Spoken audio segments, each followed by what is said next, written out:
Hi, folks. This is David Wild again. I'm here to talk about couples who are trying to improve their relationships.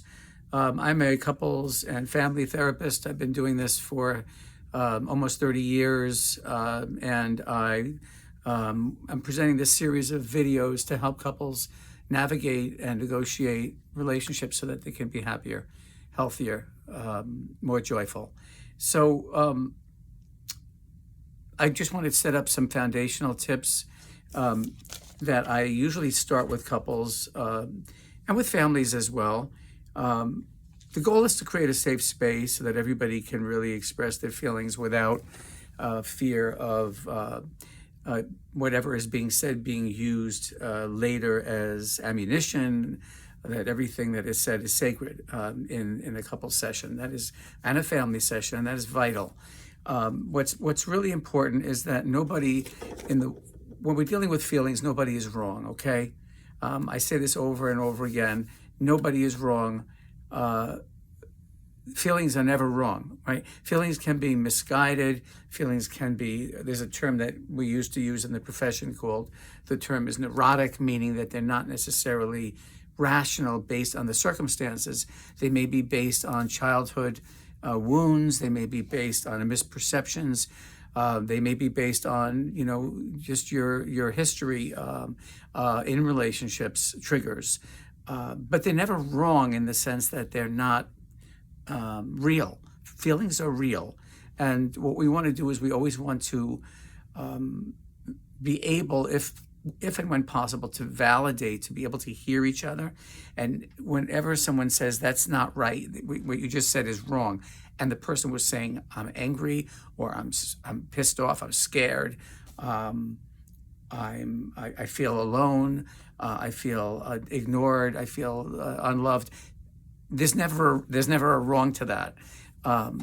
So one of the things we're trying to do in a couples and also in a family systems environment is to help everybody feel like they have a right, because everybody does, to whatever feelings they have.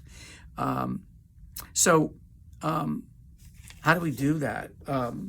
Well, we have to deal with a part of ourselves. I mentioned this in my prior video, called our ego. Our ego is typically more interested in being happy than being right. And so we really have to approach relationships from the perspective of, what's my goal here?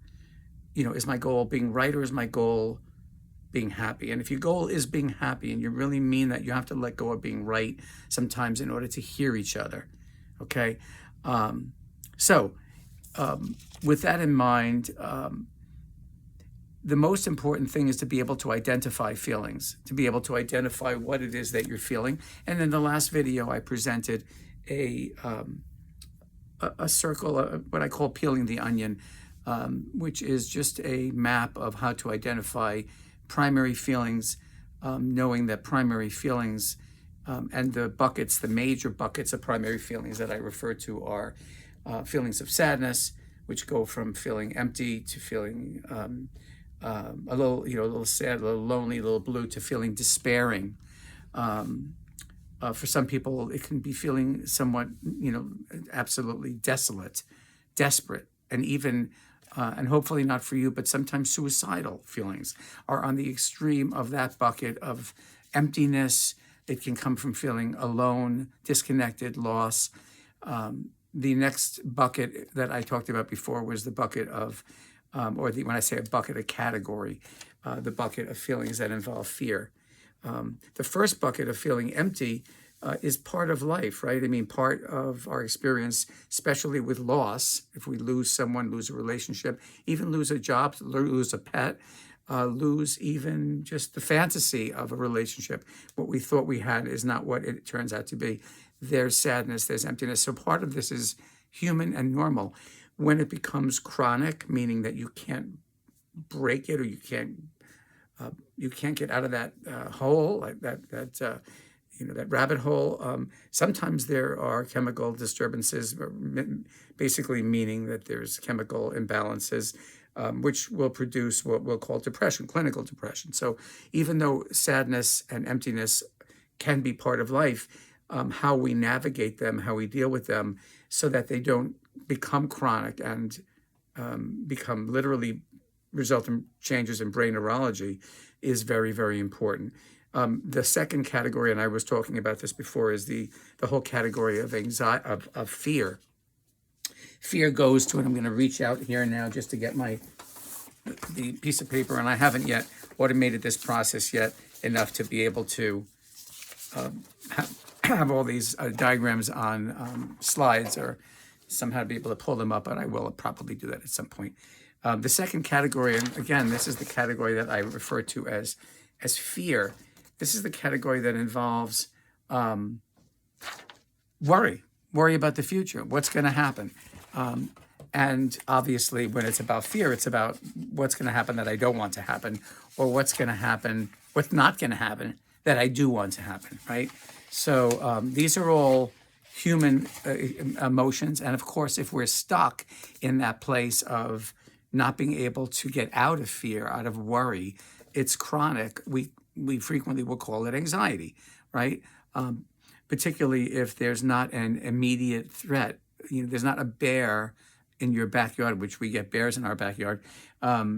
That's realistic, legitimate fear. Anxiety is more of a chronic sense of dis-ease, worry, concern that something bad's going to happen or not happen. And then the third is the whole category of what I refer to as just feelings of inadequacy. And I used to call that shame, and people don't like that term. Most people say I don't have any. I'm not ashamed, but it's all, we don't want to get into the semantics. If you feel inadequate in any way, lacking, not good enough in any way, emotionally, in terms of your judgment, in terms of your intellect, in terms of your schooling, education, in terms of your physical body, how you feel about your body, in terms of how you feel about sexuality, interactions, about your body sexually. All of these feelings are feelings of inadequacy that really have a profound effect on us, right? We carry them. And the other feeling that I relate to, that's related to, that I like to refer to, is guilt.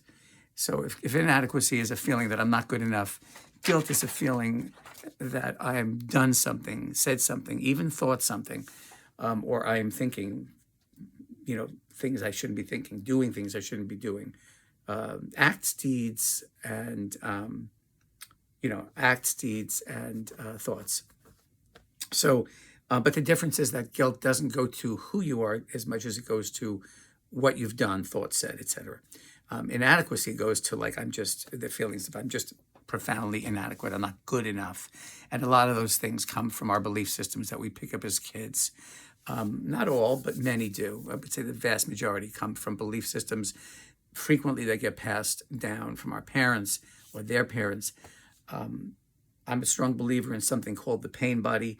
It's a topic that was introduced by Eckhart Tolle, I'm a big fan of his work. I think his work is brilliant. And we can talk about that later, but the pain body is essentially an expression that reflects a very, very real but hard to measure, like we have not yet gotten tools to measure it, sense of picking up pain from, usually it's generational, usually it comes down generationally from our parents, their parents. It doesn't even have to be from anybody that you've met in your family. It can be cultural pain.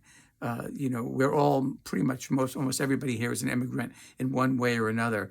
When you trace back your roots, whether you're Irish, German, Italian, Jewish ancestry, you're probably, or of course, Latino, African American. Your family was not originally from this continent, right? So there are things that go with that in terms of the culture, your family culture, what your parents went through, what their parents went through, addictions, compulsions, mental health issues. Those things get, I want to say, funneled down generationally, and the way they get funneled down is in a term called the pain body, meaning that we pick up a lot of pain. It can result in our addictions. It can result in our compulsions. It can result in a almost addiction to being unhappy. So these things go, again, to feeling inadequate, feeling like I'm not good enough in one way or another.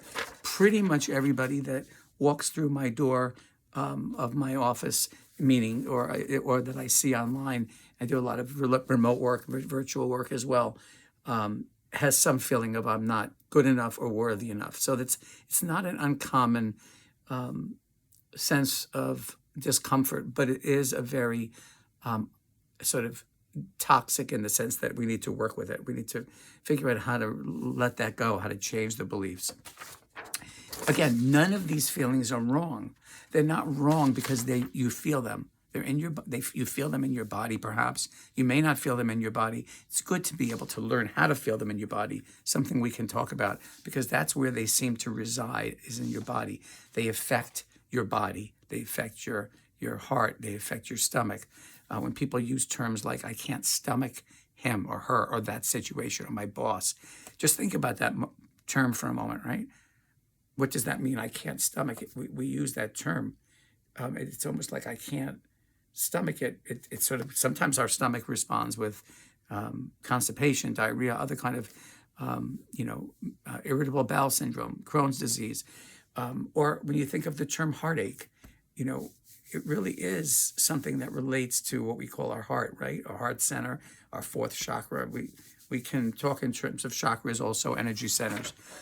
So nobody's wrong in relationships, and we have to hear each other. It's very, very, very, very difficult to hear each other when we're defending ourselves. And that is the ego's toolbox, is to defend ourselves, because again, being right is more important to the ego than being happy. So being right all the way, as I like to say, sadly, sometimes to divorce court, right? To a divorce judgment. So it's not a really good goal. It's not a good life goal to be right at the expense of having a good life, having a happy life. Just looking at some of my notes. So basically, what gets in the way? Well, judgment gets in the way. What gets in the way of being happy? Judgment gets in the way. Why do we judge? Well, we judge when we feel like something is not fair. We feel like we're not getting what we need. Now, this is important to look at because sometimes our conception of what we need is very legitimate and realistic, and sometimes our assessment of what we need is is somewhat skewed, right? We may need more than is reasonable. Now, that doesn't mean the feeling is wrong. It means that our whole system is skewed in terms of our perception of the world, our relationship with others. This goes to our childhood frequently, as I said before. But we need to start always, always, always from a place of hearing each other, because being able to hear each other and validate, to be able to say, I can understand how you feel, is very significant. It goes a long, long way. That doesn't mean I necessarily feel the same way. You don't have to. You're not a clone with your spouse or your partner. It doesn't mean that I have the same experience. It means that's not my experience, but I want to know what yours is. I want to be able to say, I hear that. And I want to be able to say, if, but only if true, not if it's BS, I can understand how you feel that way. Not in a condescending way. Not, I can understand how you feel that way because you're so crazy or you're so emotional. But I can understand how you feel that way because I love you and I know you and that is how you are, but not in a judgmental way. But judgment is a very, very pervasive challenge.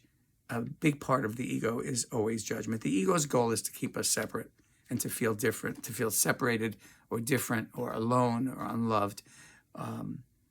So we want to kind of notice the part of us. And again, it's not about denying how we feel. It's about allowing ourselves to hear how each other feels, right?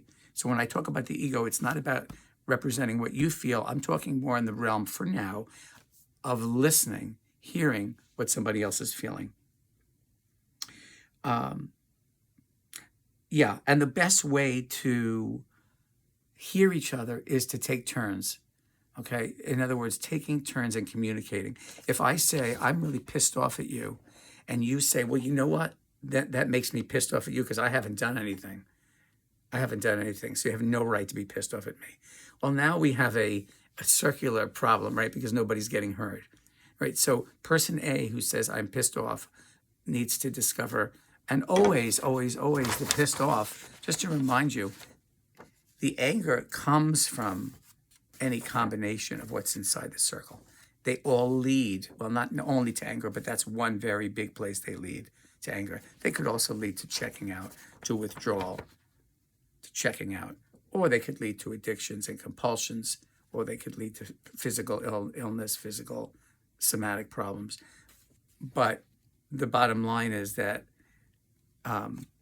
if you don't hear the other person's feelings, because you're busy focusing on your own, they won't feel validated, right? So the goal to validate, to be able to, and it's got to be honest again.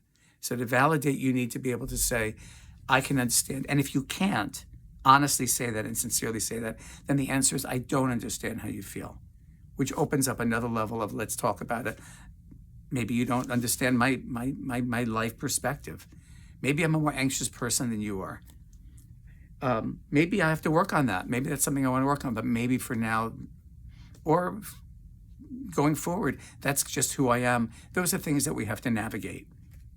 The term that I used before is active listening to describe a process that I'm going to teach you folks. I do it with clients here, with couples particularly, where one person goes, it's one person at a time. It's usually, the whole session is usually one person. Because it's not so easy.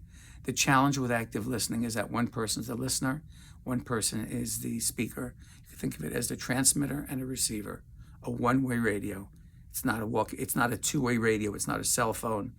It's what it's the one-way radio that air pilots are using with a dispatching a team, or the folks on the tower that are. Not the dispatch team, but the folks in the tower that are communicating. It's one way. You're not speaking into each other, or there could be an accident, right? You're speaking and then you're turning it over to the other person. So you're taking turns. But with active listening, it's a deliberate paradigm or model of learning how to express how you feel and having the other person be able to mirror that back to start. Mirroring is the first level of active listening. The second level is what we call validation. And we're going to talk about what is validation. We're going to talk about that. But I want to go back to this and just to really emphasize how important it is to, if you don't know that you're having any of these feelings, or you don't know what to do with them, either you don't know you're having them or you don't know what to do with them, they're going to act out of the circle. We use the term acting out typically with kids. Adolescents are acting out. With drugs or with doing inappropriate things. All of us act out. All adults act out all the time. We act out when our feelings are at the helm and are making us say or do things that are not loving or not helpful or not, moving us in the right direction. How do we act out? We either go to anger, which is reactive, or we go to withdrawal, which is reactive, or we go to maybe self-medicating, which is very popular, and not just with substance. That's the most obvious: alcohol, weed, and there's nothing, in my opinion, there's nothing wrong with either. Alcohol, weed, sweets, all of that, any behavioral addiction, sex, it's all good as long as it's not primarily being used to self-medicate these emotional states. Then it becomes addictive, right? Addictive. So, and then the ways in which we can really, really just notice that our bodies are really carrying a lot of weight of emotional issues being manifested in the body, whether it's digestive, whether it's systemic in the sense of, our immune systems, our musculoskeletal systems, our backs, our shoulders, what kind of pain or guilt or heaviness we walk around with every day on a physical level is usually or often a reflection of what we're feeling inside. So we need to become aware of what we're feeling. I like to start with couples and individuals with a very simple, I'm looking to see if I have the slide handy. It's just a very simple scale of 0 to 10. It's a scale of 0 to 10 where you ask yourself, when you're not okay, you ask yourself, what number am I at? Let's make 10 the highest level of disturbance. And let's make 0 calm, peaceful. So when you ask yourself, where am I right now? Now, you wouldn't be asking yourself that if you're at a 2 or a 1 or a 3, meaning you're low on the scale of disturbance. But if you're at an 8 or a 9, and you get into the habit of saying, where am I? I'm at an 8.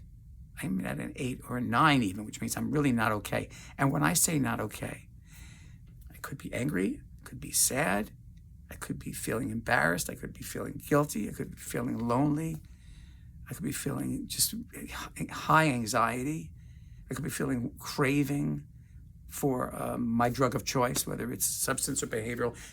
Whatever it is, I'm calling it a high number because I'm not okay, right? That's a good start to lead you to then ask yourself, well, is my not okayness in the middle of this circle? Is it one of these categories? I mean, and it doesn't have to be one of these categories, but it can be useful to say it's primarily a feeling of emptiness, which could be lack of connection with my partner. It could be lack of connection with my kids. It could be a sense of loss because I've lost someone or a friend or a person, death, separation, even, like I said before, situations, the sadness of a child going from teenage, from the cute 8-year-old to the teenager who doesn't want to hang out with you anymore. That's part of life, but it can also lead to sense of loss, right? Because that's a necessary change that goes through life. A book was written many years ago called Necessary Losses by Judith Viorst about all the losses, so to speak. Really, I'd like to say necessary changes, which feel like losses. Life changes, changing jobs, having your kids get from one age to the next, going through partnerships that are not in the same place as they used to be, feeling empty, feeling disconnected, right? So these are things that we need to identify and then figure out what to do with. Identifying is the first thing. That's a sense of awareness, honesty. And the second is it mostly in the category of emptiness, disconnection, or is it more I'm really worried? And they usually go together, right? Sadness, it might produce a sense of fear. Or am I really feeling shitty about myself? I'm just overwhelmed with a sense of inadequacy in some way. Well, that could make you be afraid. Obviously, will this feeling continue? Or if I'm sad, will that sadness continue? This is about what we call the future, right? We're never really in the future, but our systems, we are the only, I say because I think it's true, that we're the only animal form, we're animals, right? Humans are a type of animal, right? Where we are aware of our mortality. We're aware of the future. We're not living in the present as much as a blade of grass or a dog or a cat.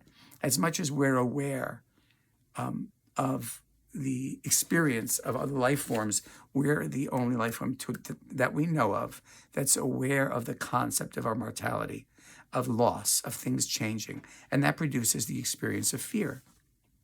Okay, even though we are never in the future, just like we are never in the past. But mentally, and therefore emotionally, we can be living in a state of fear. Okay, so these are very real emotional states. They're energetic states. We can do stuff with the energy. There's a bunch of techniques we can use. In my work, I work with a bunch of things, including emotional freedom technique, which is a form of what's commonly known as tapping. I use it a different way, but it's about using the body's meridians to help purge uncomfortable feeling states, uncomfortable traumatic kind of energy blockages. So, and EMDR is another way to deal with trauma.